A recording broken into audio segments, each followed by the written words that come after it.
Hello नमस्कार साथियों, मैं आपका साथी संजय तिवारी। मैं आप सभी का हमारे YouTube प्लेटफॉर्म द्रोणा पीसीएस पे हार्दिक स्वागत करता हूं। आशा करता हूं आप सभी स्वस्थ मंगल कुशल होंगे। तो हम पढ़ रहे थे मेरे साथियों भारत का इतिहास, और भारत के इतिहास में हमारा चल रहा था वैदिक साहित्य। वैदिक साहित्य के अंदर हम पढ़ने वाले हैं आज मेरे साथियों वैदिक काल के बारे में।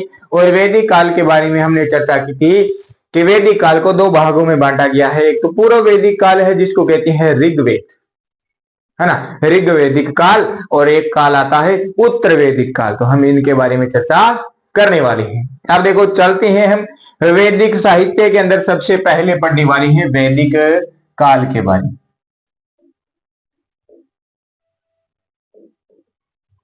इस वैदिक काल की बात करें हम साहित्यों, तो इसको कहते हैं पूर्व वैदिक काल,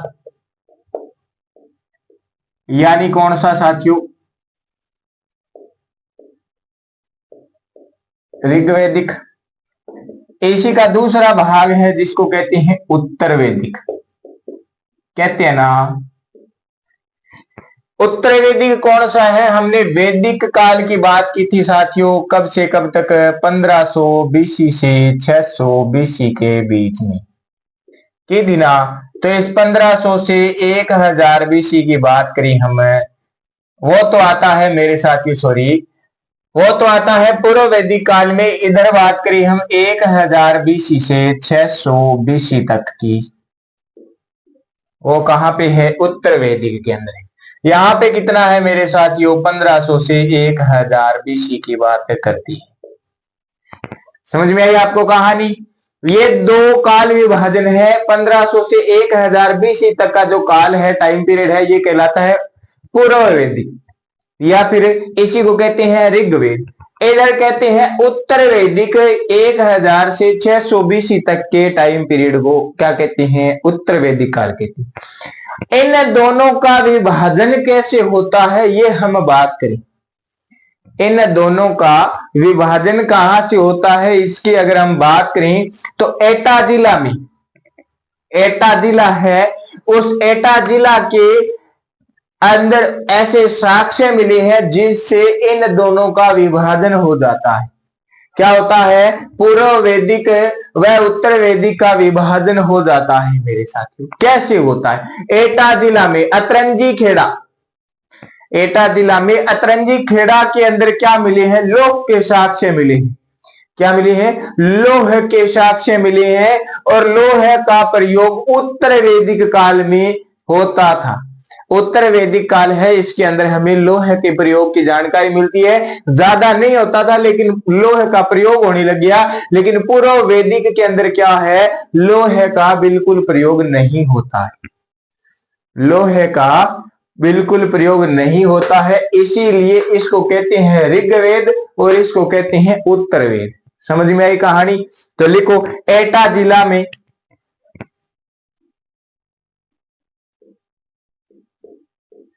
एटा जिला,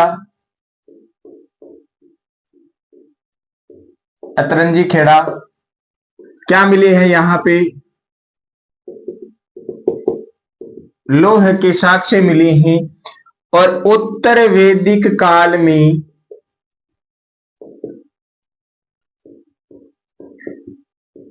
लोहे का प्रयोग होता था। ठीक है ना, बात समझ में आई? एटा जिला अतरंजी खेड़ा में लोहे के साक्ष्य मिले हैं। इस लोहे के साक्ष्य यानी हमें उत्तर वैदिक काल से मिलते हैं कि उत्तर वैदिक काल में भी लोहे का प्रयोग होता था, लेकिन इधर पूर्व वैदिक काल में नहीं होता, इसीलिए इसको कहते हैं ऋग्वेद। दोनों अलग अलग हो गए। लोहे के साक्ष्य या लोहे का प्रयोग उत्तर वैदिक काल में नहीं होता तो पूर्व वैदिक काल में अलग अलग है ना, एक में होता है एक में नहीं होता, तो दोनों यहां से अलग अलग हो गए। दोनों क्या हो गए? अलग अलग हो गए हैं। अब हम बात करें इस पूर्व वैदिक काल की।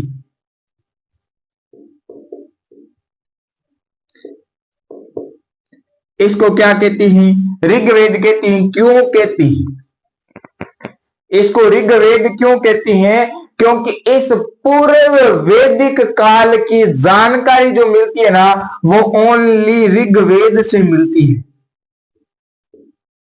वेद है ना, चार वेद है, उसमें से एक वेद है ऋग्वेद। इस ऋग्वेद से पूर्व वैदिक काल की क्या मिलती है मेरे साथियों, जानकारी मिलती है। बस इसी एक वेद से ही मिलती है और कहीं से जानकारी नहीं मिलती। इसके बाद में कितने वेद बच गए, 3 वेद बच गए। कितने वेद बच गए, 3 वेद बच गए। उन तीनों वेदों से जो जानकारी मिलती है वो किसकी मिलती है साथियों, उत्तर वैदिक काल की मिलती है।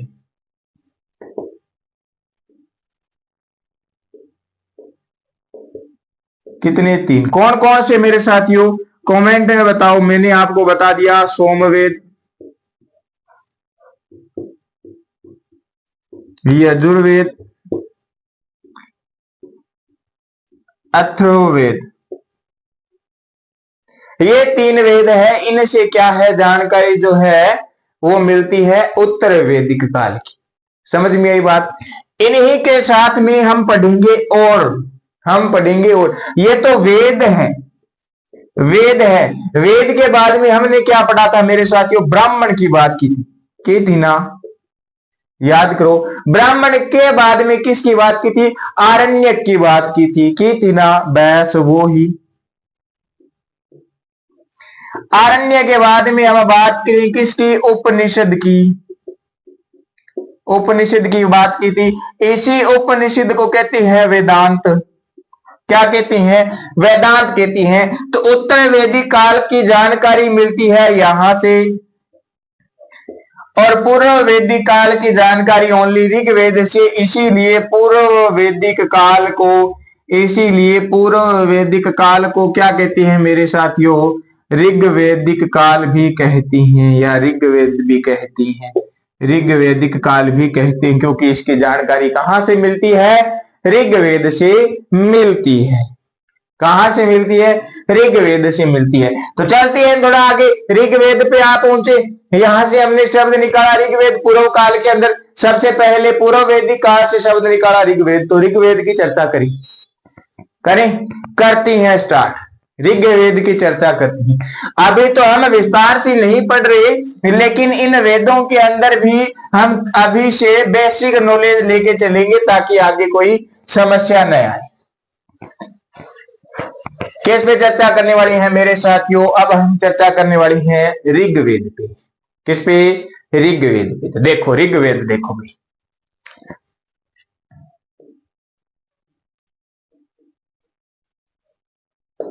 लो जी, ऋग्वेद पर चर्चा करा, बिल्कुल करांगा, करनी भी जरूरी है ऋग्वेद पे चर्चा।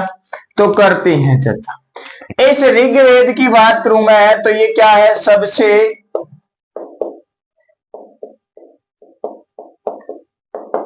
प्राचीनतम वेद है। क्या है मेरे साथियों, सबसे प्राचीनतम वेद है कौन सा, ऋग्वेद। ऋग्वेद। इस ऋग्वेद के बारे में हम देखें कि इससे क्या जानकारी मिलती है, इससे जानकारी क्या मिलती है, इसकी हम बात करती हैं। तो इसमें बताते हैं ऋग्वेद के अंदर क्या है, देवताओं की स्तुति व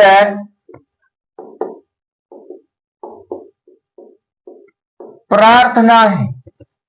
क्या है इसके अंदर, यानी ऋग्वेद के अंदर क्या है, देवताओं की स्तुति व प्रार्थना है, यानी देवताओं की जानकारी हमें मिलती है। लेकिन इस ऋग्वेद की बात इन्हें देखो, आज अगर कोई नई बुक लिखेंगे ना, तो वो कहीं ना कहीं से हम सुन के उस पर टाइप करने वाले, पहले संकलन करेंगे। क्या करेंगे, पहले संकलन करेंगे, इकट्ठा करेंगे, उसके बाद में उसे लिपापोती करके छोड़ देंगे, फिर ही बनता है। तो अब ऋग्वेद के बारे में बात करें कि ऋग्वेद की लिपापोती यानी संकलन किसने किया, संकलन करता कौन है, संकलन करता कौन है। तो हम बात करें संकलन करता की,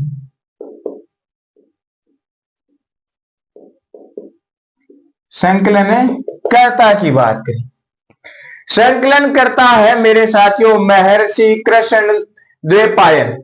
कौन से, महर्षि कृष्ण द्वैपायन। लिखो महर्षि कृष्ण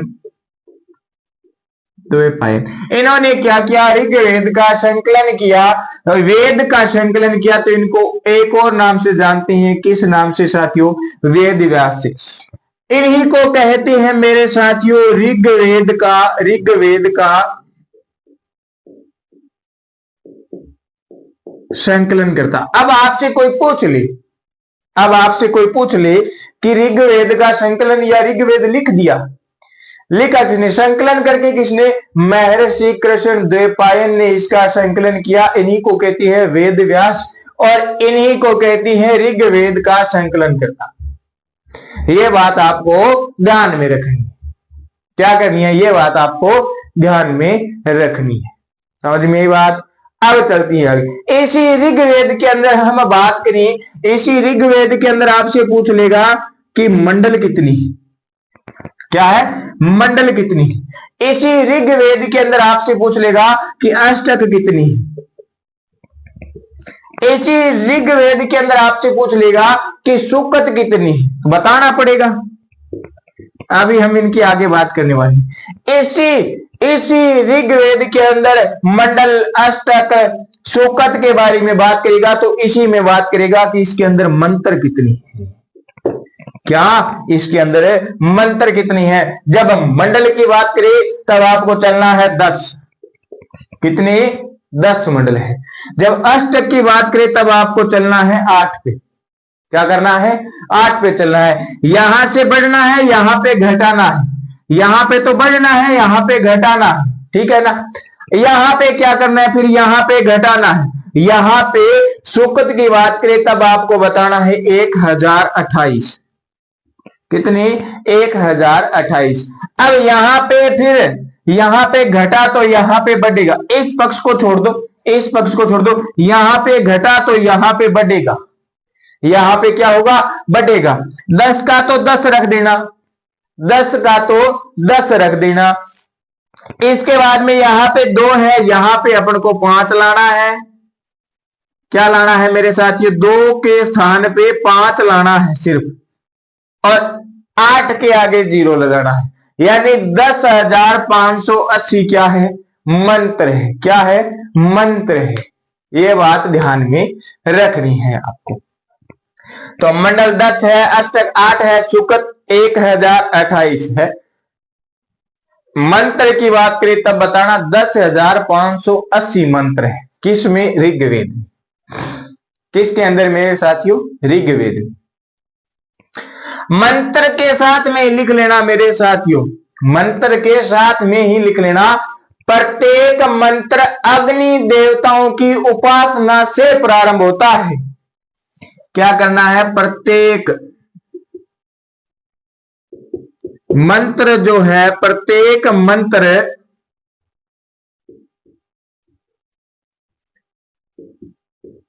अग्नि देवता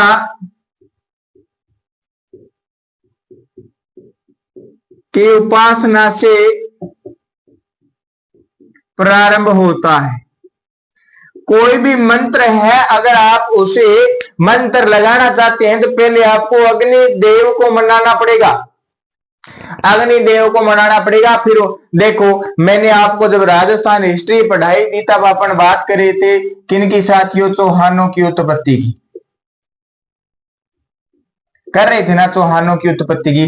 तब मैंने क्या बताया कि चौहान जो है इनके बारे में कहते हैं कि ये क्या है, अग्निकुंड से उत्पन्न हुए, है ना, कहती है ना, अग्निकुंड से उत्पन्न हुए। ये बात उस समय मैंने बात की थी कि हम जो है किसी भी देवता को मनाए, कोई भी शुभ कार्य करें, उसके अंदर हम सबसे पहले अग्नि देवता को बुलाते हैं, क्योंकि अग्नि देवता जो क्या है, हमारे वह भगवान के बीच की एक कड़ी है, रास्ता है। हम सीधा डायरेक्ट भगवान से बात नहीं कर सकते, इसीलिए हम अग्निदेव को उत्पन्न करते हैं और अग्निदेव को वो सब कुछ दे देते हैं कि आप भगवान को चढ़ा दो। अरे चढ़ता है, अब कई हंस रहे हैं कि यार अच्छी बावली बात कराया मास्टर भेज तकड़ो को नहीं के कराने लग रहे हैं।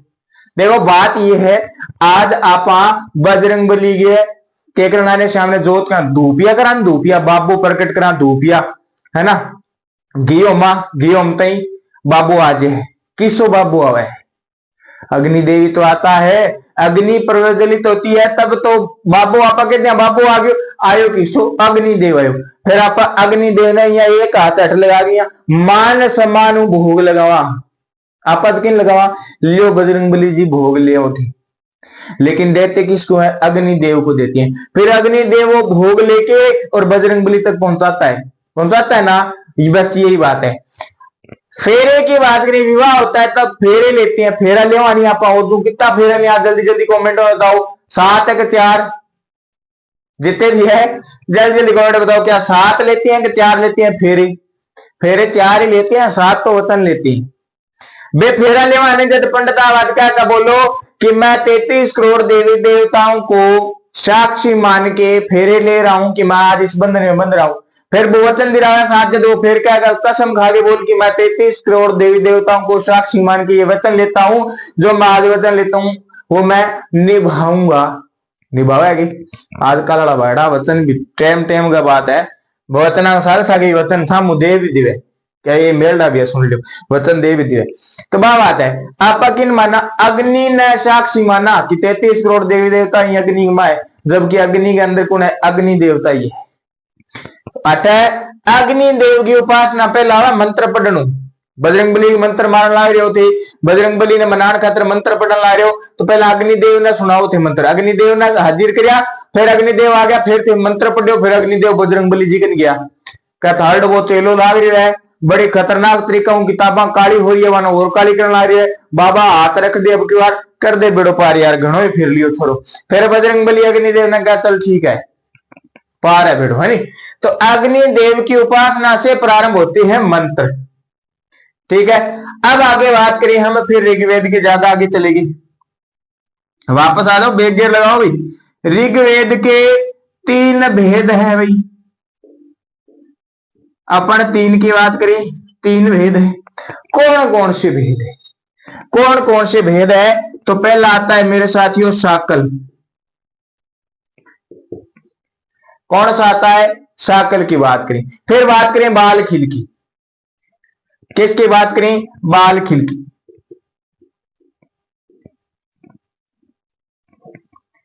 इसके बाद में हम तीसरे की बात करें, उससे पहले आप यहां पे देखो कुछ बातें, यहां पे देखो तीसरा लिख लो, वास्कल लिखो, वास्कल, कौन सा, वास्कल, लो वास्कल। अब देखो कुछ बात यहां पे, साकल की बात करें हम, भेद है ना ये, ऋग्वेद के 3 भेद है, इनकी बात करें, साकल की बात करें, तो साकल के अंदर हम यहां से उठाएंगे, ये क्या है, सुकत उठाएंगे हम। साकल के अंदर बात करती है मेरे साथियों 1017 क्या है इसके अंदर, सुकत है। पीछे कितने बचे, पीछे कितने बचे भाई, पीछे बच गए कितने, 1017, 17 में 11 जोड़ने पे क्या होता है, 28 होता है। कितना होता है, 28 होता है। तो 28 पूरे हो गए, 1028 पूरे हो गए, यानी साकल के अंदर 1017 और वालकिल के अंदर कितने, 11 सुक्त है। तो फिर इसमें क्या है, इसमें कुछ नहीं, इसमें कुछ नहीं है। अगर आपसे पूछ ले, अब वर्तमान की बात की, अब की नहीं पहले की पूछ ले, तब आपको बताना है इसमें क्या है, 56 सुकत थी। अब उपलब्ध नहीं है, ये गायब हो, ठीक है। पहले 56 थे लेकिन अब उपलब्ध नहीं है। 1017 और 11 1028 पूरे वास्कल में है ही नहीं। 56 याद मत रखना चाहिए, ये वैसे जानकारी के लिए बताया, 56 याद मत रखना, है ही नहीं। यहाँ पे 1028 पूरे, 10 पूरे, ये बात भी ध्यान में रखनी है। मंडल की बात करें, कितने मंडल है साथियों, 10 मंडल है। कितने मंडल है, 10 मंडल है। मंडल की बात करें, 10 मंडल की बात करें, धीरे धीरे आगे चलती है। 10 मंडल की बात करती है कि 10 मंडल कौन कौन से है, अरे वही है मंडल है, अरे वो मंडल नहीं, बस बस बताना ही है मंडल कौन सा। क्या सर 25 बीडी का वो दूसरो एक और है आजकल घना ही चल रहा है यार, के है, लेकिन जब मेरे दादाजी मुझसे मंगाते थे मंडल, तब रुपए देते थे कितने, 25, और 25 रुपए के अंदर आता था 24 रुपए का मंडल, उसके साथ में एक माचिस और 1 रुपये की खा गया था टॉफी, गोली खा गया था। बेला छोटी छोटी गोली आया करती, मेल्टा टाइम में 1 रुपये की 8 गोली आया करती। दो पहला के है बड़े भाई साहब बताती हैं कि मेल्टा टाइम में एक गोलियां है जो कि 1 रुपये की 16 आया करती, या तो बे गोली लिया करता या वे पुड़िया आया करता, चाचा चौधरी और चूरण निकलती महीना बे खाया करता है नहीं। तो वो बचपन था, बचपन वास्तव में बचपन ही है, बचपन वापस नहीं आने वाला, बचपन वापस नहीं आने वाला। भले ही अपन कितने बड़े हो जाए लेकिन हम हमारे मम्मी पापा के क्या है, बच्चे ही रहते हैं। एक दिन आप बढ़ोगे तो एक दिन मम्मी पापा भी बढ़ रहे हैं, है ना, डिफरेंस बरोबर रहेगा, घटने वाला नहीं है। बचपन है, बचपन ही है। क्या पढ़नी है, मंडल पढ़नी है 10। कौन से मंडल, अरे ऋग्वेद के मंडल, देसाई मंडल नहीं, देसाई बीड़ी वाला मंडल नहीं पढ़ना है। क्या मंडल पढ़नी है, ऋग्वेद के मंडल पढ़ने हैं। कितने साथियों, 10 है, 10 मंडल है। आओ अरे छोड़ दो, हाँ बाहर रील भी चला है, हाँ बिंगी चर्चा करना रहे थे आप। रील कौन सी यार, सर्दी आ रही है, सर्दी के अंदर क्या आएगी, धुंध आएगी। क्या आएगी, धुंध आएगी। धुंध कितनी आएगी, खतरनाक आएगी आने वाले समय। जनवरी के अंदर खतरनाक धुंध आती है कि आप पाठू अपना 5 फुट दूर बंदो खड़े भी को नहीं देख सका, 5 फुट दूर बंदो खड़े होके क्या आप सोयो धुंध आ गई हट, बड़े मजा हूं बीड़ी चुनताओ सार लाइन भी बेरो कौन चाले बारील चाले कया रात बड़ी जोर की धुंध आई, स्वाद आगे धुंध को सार लो बेली का किया कया रात में बापू कन्ना खड़े खड़े 3 बीड़ी पियो, कमाल है बापू ठाई कुंडा। अरे बापू ने सब बतो है कि मेलडा दामेडा पूत खटसी चाले है नी, सब पता है उनको, सब पता है। एआई माइंड लगा उनमें, एआई सिस्टम है बापू अपना, बापू इन एडवांस। बापू फिर धन समझाओ है क्या बेटा, सेहत के लिए बीड़ी हानिकारक है। बेटो कौन मन है, फिर बापू भी ढंगू समझावा है, बढ़िया तरीका हूं समझावा है। लेकिन भाई आज के युवा है कुछ नहीं कह सकते, अरे दांत ना काटो, कुछ नहीं कह सकते भाई। नशे से दूर रहना है, नशे से दूर रहना है ना। अरे भाई बच के रहोगे तो सही है। नशा स्वास्थ्य के लिए हानिकारक है। नशे से क्या होता है, कैंसर होता है। कैंसर जिसको हो जाता है ना, उसकी कहानी खत्म है, उसकी कहानी खत्म है, वो नहीं बचने वाला। हाँ ठीक है, खाने पीने से भी हो रहा है लेकिन ध्यान रखिए स्वस्थ खाए, अच्छा रहे। ऑयली चीजें, बाहर की ऑयली चीजें मत खाएं, सही रहोगे, वरना फेस खराब हो जाएगा। फिर वो दिक्कत का यार आज तो सलमान खान जिसो, रणवीर कपूर जिसो दिखा कर तो आज के टाइम में, अरे यार मुंह भूंडो हो गयो। आजकल कोई सामने को कौन देखेगी यार, चौड़ा हो गया गोलगप्पा खाओ या आह सार मन देखा मैं गोलगप्पा खाऊ, अरे नुकसान तेरे ही है। गोलगप्पा जिसो आप हो जाए, वो गोलगप्पा जिसो आप हो जाए, वो फिर बाद में चाल वो जो थारो सांस चढ़े वो बाजी जाओ थारू है को नहीं सोनता थाने ढंगू नींद को नहीं तंगो गई इन्नो पासो इन्ना मारो तो इन्ना दिक्कत हुई फिर इन्ना घूमूगा बस पासा ही मारो वो इतना दिन हो जो फिर कैसी यार रात नहीं हुई। गोलगप्पा को नहीं खाना, ऑयली चीजा की को नहीं खानी। हाँ कभी कभार हो जाता है, कभी कभार हो जाता है तो थोड़ा लिमिट में ही ले, लिमिट क्रॉस नहीं करी। 30 ml वाली कहानी है, 30 ml ले लिया बस ठीक है, 20 आप लिमिट में लेना, बाकी 30 ml कौन लेना। आप ऑयली खानों की बात करना आ रहे हैं। हाँ चलो मंडल पे चलती हैं। मंडल कौन सी है भाई, मंडल वही है मेरे साथ, प्रथम मंडल,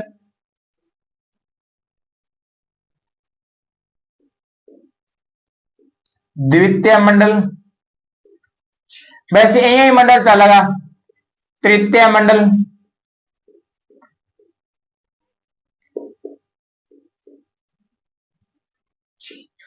चतुर्थ मंडल, ए साहब लेके 10 तक आवेगा।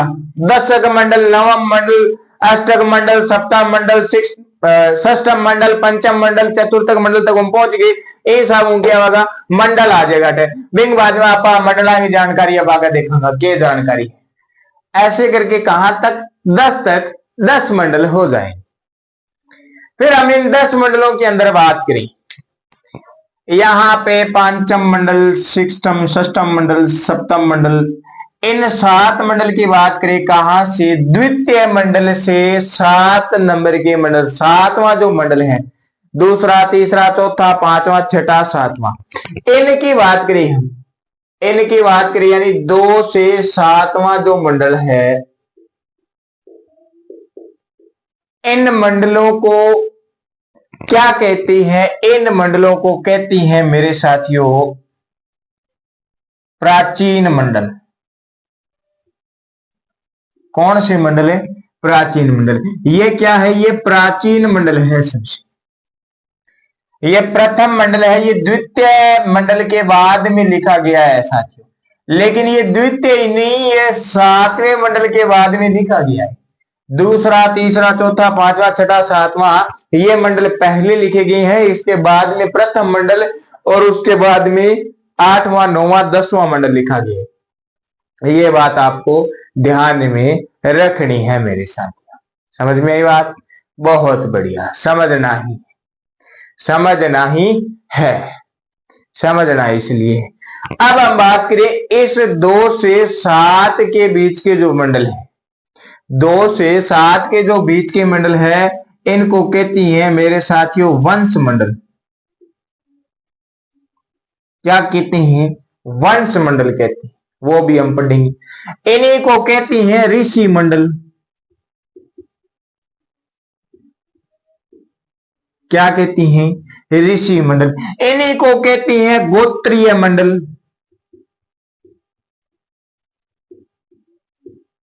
गोत्रीय मंडल क्यों?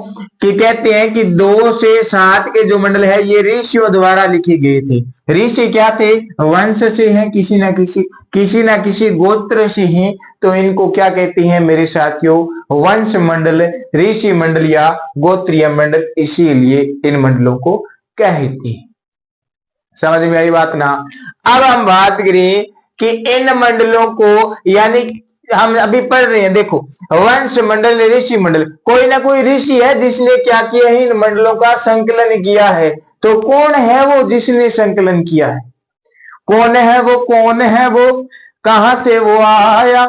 अभी करते हैं बात, कहां से आया, कौन है वो ना। गाना बजा ही देंगे। अब देखो, लग गए पीछे तो छोड़ना कुछ नहीं है, सब चलेगा, मिक्स चलता है, सब चलता है, उड़ा दो। मंडल, कौन से मंडल से? द्वितीय मंडल से। कौन से मंडल से?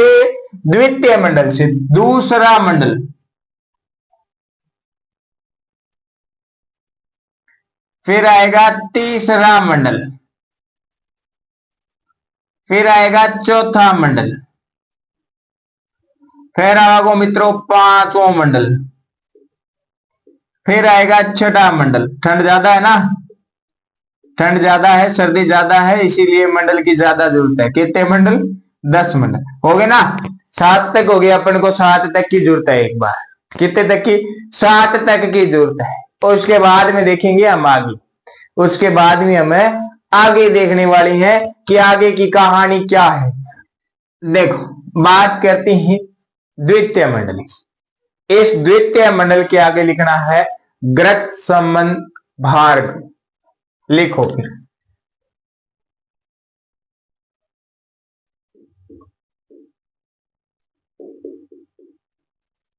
ग्रत संबंध भार्ग। ये जो है किसी ना किसी वंश से है कौन है? ऋषि है। क्या है? ऋषि है, किसी ना किसी गोत्र से, है ना, है ना। इसीलिए इनको क्या कहती हैं? वंश मंडल, ऋषि मंडल या गोत्र मंडल। तीसरे मंडल की बात करें हम साथियों, तीसरा आता है विश्वा। क्या है? मित्र है। क्या है? विश्वा क्या है? मित्र है। विश्वामित्र जो है इसने क्या किया? तीसरे मंडल का संकलन करके छाप दिया। चौथे मंडल की बात करें, चौथा आता है वामदेव। कौन आ गया? वामदेव आया मेरे साथियों, जिसने क्या किया? वामदेव ने चतुर्थ मंडल का संकलन किया। पांचवा आता है, इसकी अगर हम बात करें तो इसका आता है अत्रि। छठे की बात करें, पांचवें कौन? अत्रि। छठे की बात करें तो छठा आता है भारद्वाज। कौन आया साथियों? छठे का भारद्वाज आया। सातवें का कौन आता है? सातवें का जो है ना, ये वशिष्ठ है। कौन है? वशिष्ठ है। इन्होंने क्या कर दिया जी? इन मंडलों को ठाप दिया। क्या कर दिया, छाप दिया, चेप दिया, लिपापोती कर दी, अब मंडल तैयार है। इस विश्वामित्र का ध्यान में रखना। हम जो सुबह सुबह स्कूल में जाती हैं, प्रेयर स्थान पे जाती हैं, तब बोलती हैं मेरे साथियों क्या, गायत्री मंत्र। गायत्री मंत्र, ओम भूर्भुवः स्वः, है ना, वो वाला गायत्री मंत्र। तो ये गायत्री मंत्र जो है ना, ये इन्हीं विश्वामित्र ने लिखा है, इन्हीं विश्वामित्र ने लिखा है, जिन्होंने क्या लिखा है, तीसरा मंडल लिखा है। ये बात आप ध्यान में रख लेना। चतुर्थ मंडल की बात करें, चौथे मंडल की कहानी क्या है, चौथे मंडल की कहानी क्या है, इसकी हम बात करती हैं। तो देखो चतुर्थ मंडल की कहानी। चतुर्थ मंडल के अंदर कृषि के लिए, चतुर्थ मंडल के अंदर आता है कृषि के लिए 57वां सूतक है। क्या है, 57वां सूतक है, लिखो।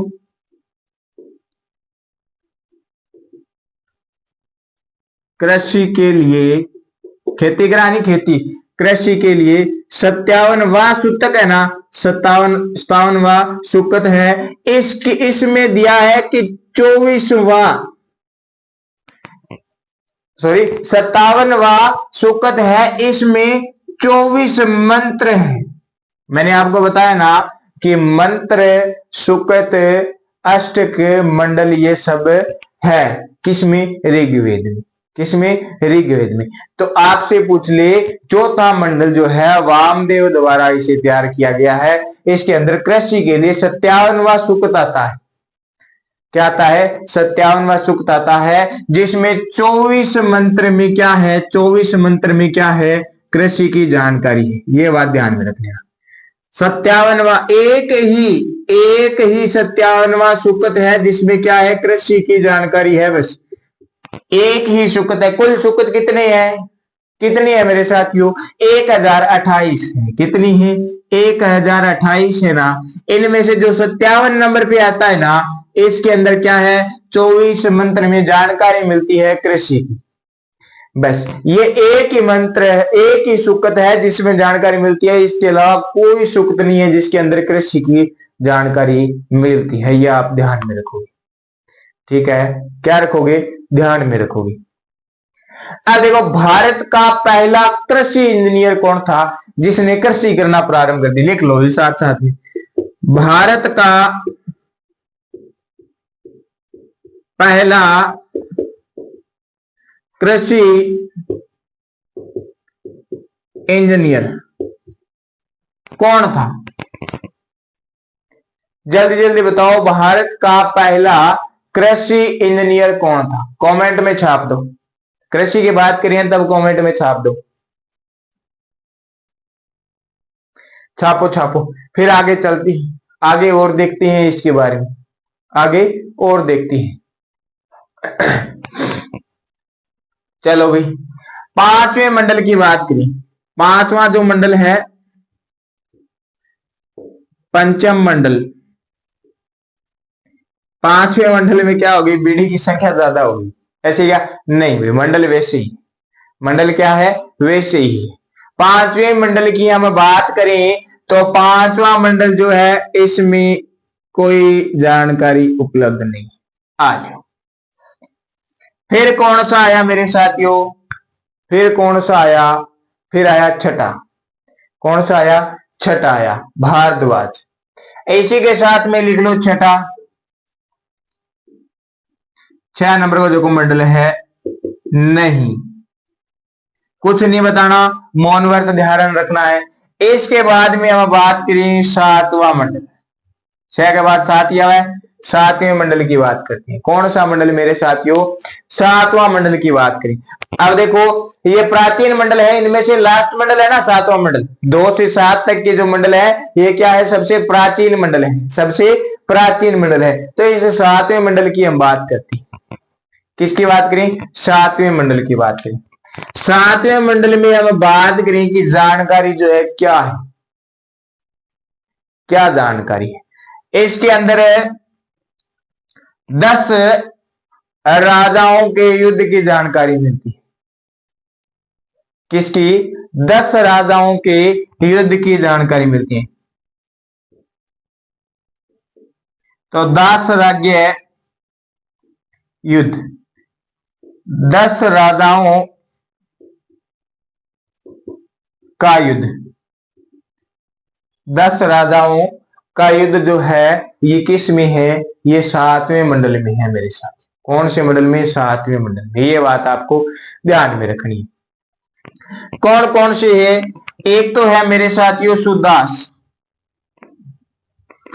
ये सुदास सामना करता है 10 राजाओं का, 10 और राजा है उनका, जिसमें 5 तो आर्य है और 5 अनार्य है। 5 तो आर्य है और 5 अनार्य है, जिनका एक व्यक्ति सामना करता है। कौन है? सुदास। ये सामना करता है। ये सुदास भरत वंश का है। ये भरत वंश जो है ये आर्यों में ही आता है। ये बात ध्यान में रखें। किसमें? आर्यों में ही आता है। ये जो युद्ध है ये कहां पे है? कहां पे हुआ? तो आप ध्यान में रख लेना, रावी नदी के तट पे। रावी नदी के तट पर 10 राजाओं का युद्ध, जिसमें सुदास 10 राजाओं का सामना करता है। इस युद्ध के अंदर है इन 10 राजाओं का सामना कौन करता है? सुदास करता है। लेकिन सुदास सामना खतरनाक तरीके से करता है और क्या कर देता है? विजय हासिल कर लेता है इस युद्ध में। क्या करता है? विजय हासिल करता है। सुदास इस युद्ध में जीतता है। ये बात आपको ध्यान में रखनी है। समझ में आई बात? ठीक है। अभी हमने क्या देखा? चौथा मंत्र देखा। कृषि के लिए 57वां सूतक में 24 मंत्र में जानकारी मिलती है। ठीक है। अब इसमें हमने देखा, क्या देखा कि भारत का पहला कृषि इंजीनियर कौन है? इसका पहला कृषि इंजीनियर है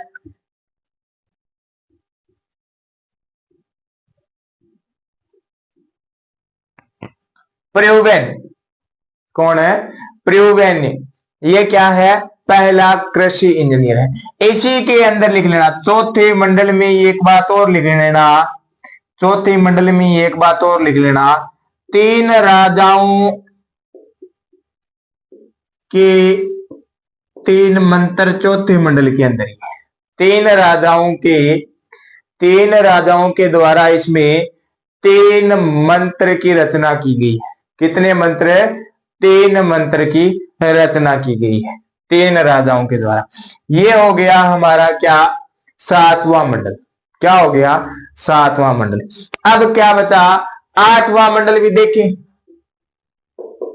8वां मंडल, 7 के बाद 8 नहीं पढ़ना। 8 में मौन व्रत ध्यान रखना, क्योंकि अभी हम क्या करके आए हैं? 10 राजाओं के साथ युद्ध करके आए हैं। तो 8वें मंडल में थोड़ा मौन रखना है, शांति रखनी है। फिर 9वें मंडल में चलेंगे। 9वें मंडल में चलने के बाद में क्या करेंगे? 9वां मंडल लिखो भाई। 9वां मंडल, सोमरस के बारे में सुना है क्या आपने? सोमरस के बारे में सुना है ना? सोमरस किसके चढ़ता है? सोम देवताओं के चढ़ता है। चढ़ता है ना सोम देवताओं के। अब क्या गुरु जी, सोम देवता एक भूमिया जी तो भैया थारी बात कौन करना है। 9वां मंडल जो है ये क्या है? सोम देवताओं को, सोम देवता को समर्पित है। आज सोमरस की बात करेंगे, आगे जब पढ़ेंगे तब सोम देवता सोमरस की बात करेंगे। ठीक है ना? समझे बात को? किसकी बात करेंगे? सोमरस की बात। अब कौन सा मंडल साथियों? 10वां मंडल, अंतिम मंडल। अब मंडल खत्म होने वाला है। अब क्या है? अब मंडल खत्म होने वाला है। ठीक है।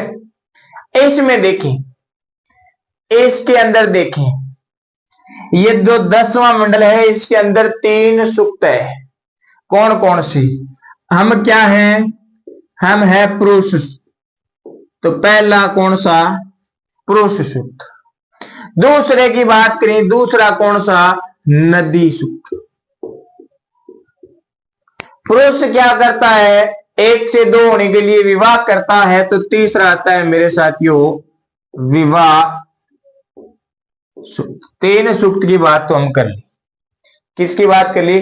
3 सूक्त की बात कर ली है। ठीक है ना। अभी हम बात करें इस 10वें मंडल की। ये जो 10वां मंडल है ना, ये सबसे क्या है, नवीनतम मंडल है।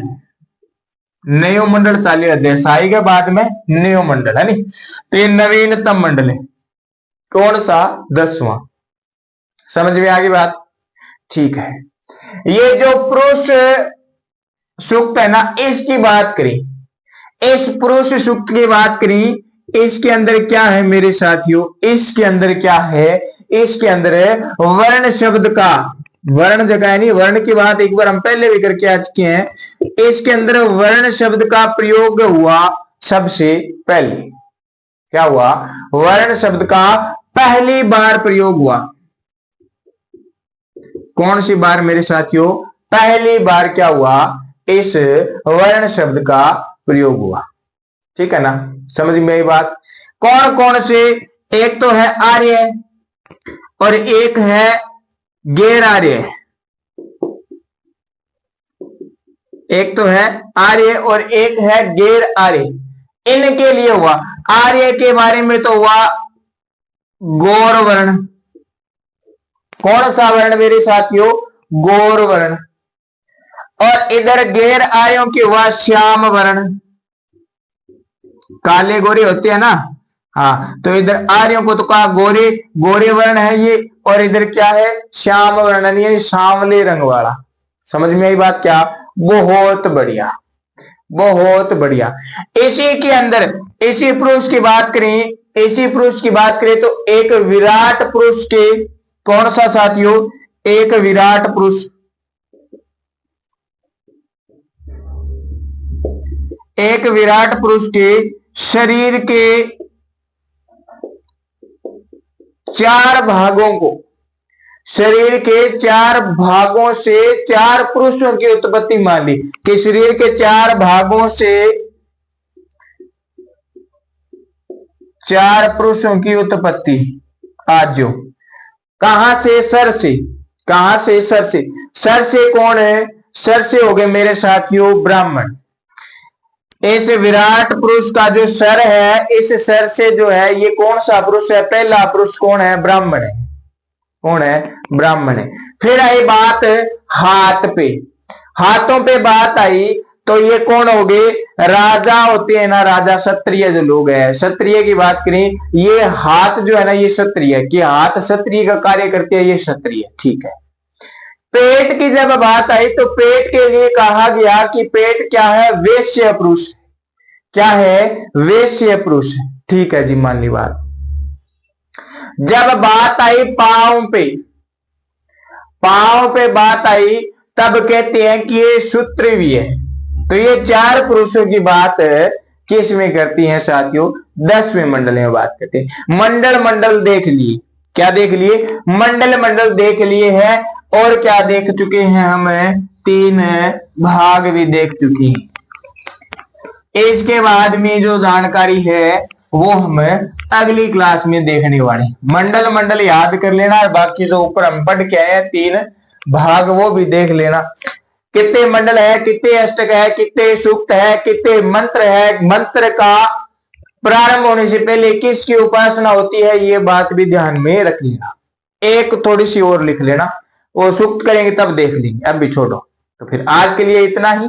आशा करता हूं आपको ये क्लास अच्छी लगी होगी। अच्छी लगी है तो लाइक करे, कमेंट करे और वीडियो को ज्यादा से ज्यादा अपने साथियों के साथ शेयर करें। जिस साथी ने हमारे द्रोणा पीसीएस के प्लेटफॉर्म को सब्सक्राइब नहीं किया है वो सब्सक्राइब कर ले और बेल आइकन के बटन को प्रेस करें ताकि आपको क्लास का नोटिफिकेशन मिलता रहे। तो मिलते हैं साथियों अगली क्लास में, तब तक के लिए धन्यवाद।